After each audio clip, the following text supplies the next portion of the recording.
2 जून 1947 जब दिल्ली के एक कमरे में करीब दर्जन भर लोग मिलकर करोड़ों लोगों का भविष्य लिखने जा रहे थे। करीब 1.5 दशक से मुस्लिम लीग जिस पाकिस्तान की रट लगा रही थी, वो आज कागजों में उनके सामने सच होने जा रहा था। सिर्फ 2 हफ्तों में भारत के खंडित होने की योजना पर मोहर लग गई।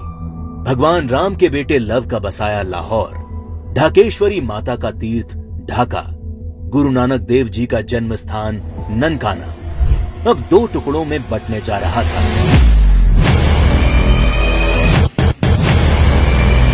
और अगर कोई इस विभाजन की योजना से अनभिज्ञ था तो वो थी भारत की मासूम और निर्दोष जनता, जिस पर यह विभाजन कहर बनकर टूटने वाला था। 1947 को अंग्रेजों द्वारा किया विभाजन देश का पहला विभाजन नहीं था। अंग्रेज इससे पहले 1905 में भी बंगाल का विभाजन कर चुके थे, लेकिन उस विभाजन का पहले बंगाल में और फिर पूरे देश में इतना मुखर विरोध हुआ कि अंग्रेजों को 1911 में अपना फैसला वापस लेना पड़ा था। विभाजन का जो काम अंग्रेज 1905 में नहीं कर पाए, वो 1947 में करने में कैसे सफल हो गए? तो जो बात 1905 के बंगाल को 1947 के भारत से अलग बनाती है, वो है कांग्रेस पार्टी, मुस्लिम लीग और भारतीय कम्युनिस्ट। 1905 में बंगाल विभाजन के विरोध के बीच ही 1906 में मुस्लिम लीग का जन्म संयुक्त बंगाल के ढाका में हुआ। बंग भंग आंदोलन के बाद जन्मी मुस्लिम लीग ने 1909 में मार्ले मिंटो सुधार के नाम पर पृथक निर्वाचन प्रणाली मांग से शुरू करके अगले 30 साल में अलग इस्लामिक राष्ट्र पाकिस्तान के नाम पर भारत को मजहब के नाम पर बांट कर रख दिया। 1920 के तुर्की के खलीफा के समर्थन में चलाए गए कांग्रेस के खिलाफत आंदोलन ने मुस्लिम कट्टरपंथियों को यकीन दिला दिया कि वे अपनी गैर जरूरी मांग पर भी कांग्रेस के नेतृत्व को मना सकते हैं। इसके बाद 1930 में अल्लामा इकबाल ने पहली बार मुस्लिम लीग के अधिवेशन में अलग इस्लामिक राष्ट्र की रूपरेखा रखी। इकबाल की कल्पना के इस अलग इस्लामिक देश के लिए पाकिस्तान नाम सबसे पहले चौधरी रहमत अली ने प्रयोग किया। जब 1933 के तीसरे गोलमेज सम्मेलन में चौधरी रहमत अली ने पाकिस्तान अभी नहीं तो कभी नहीं नाम के पर्चे बांटे और करीब 7 साल बाद 1940 में लाहौर अधिवेशन में मुस्लिम लीग ने पहली बार पाकिस्तान नाम के अलग इस्लामिक देश का प्रस्ताव पास किया और 1947 में 10 लाख लोगों की लाश पर चढ़कर एक अलग इस्लामिक देश बना लिया।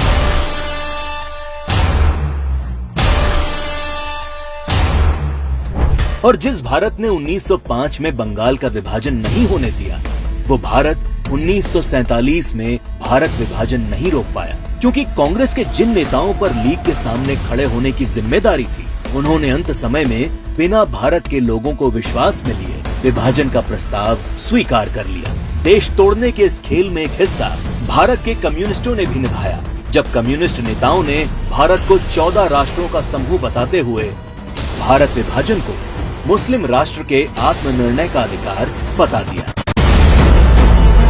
साल 1945 में अग्रणी कम्युनिस्ट सिद्धांतकार कॉमरेड जी अधिकारी ने मुस्लिम लीग की मांग को न्याय संगत बताते हुए एक थीसिस दी।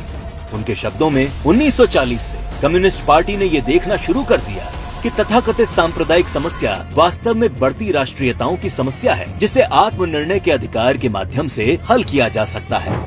यदि हम इसके प्रगतिशील सार को देखें तो पाकिस्तान की मांग वास्तव में पंजाब, पठान, सिंध, बलूचिस्तान और पूर्वी प्रांतों की मुस्लिम राष्ट्रीयताओं के क्षेत्रों के आत्मनिर्णय के अधिकार की मांग है। जब देश का विभाजन हकीकत बनना तय हो गया, तब सर रेडक्लिफ को भारत और पाकिस्तान की सरहद तय करने की जिम्मेदारी सौंपी गई। रेडक्लिफ इससे पहले कभी भारत नहीं आए थे। उन्हें भारत की सांस्कृतिक विरासत, सभ्यता, मूल्यों, तीर्थों के विषय में कोई जानकारी नहीं थी। 3 सप्ताह में तय कर लिया गया कि कौन सा हिस्सा पाकिस्तान कहलाएगा और कौन सा हिस्सा हिंदुस्तान।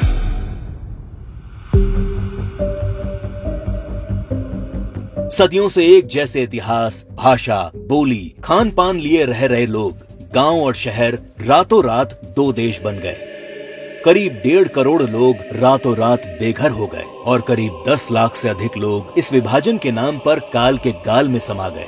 ये विभाजन जिसने आगे चलकर पूर्वी पाकिस्तान में एक नए नरसंहार को जन्म दिया।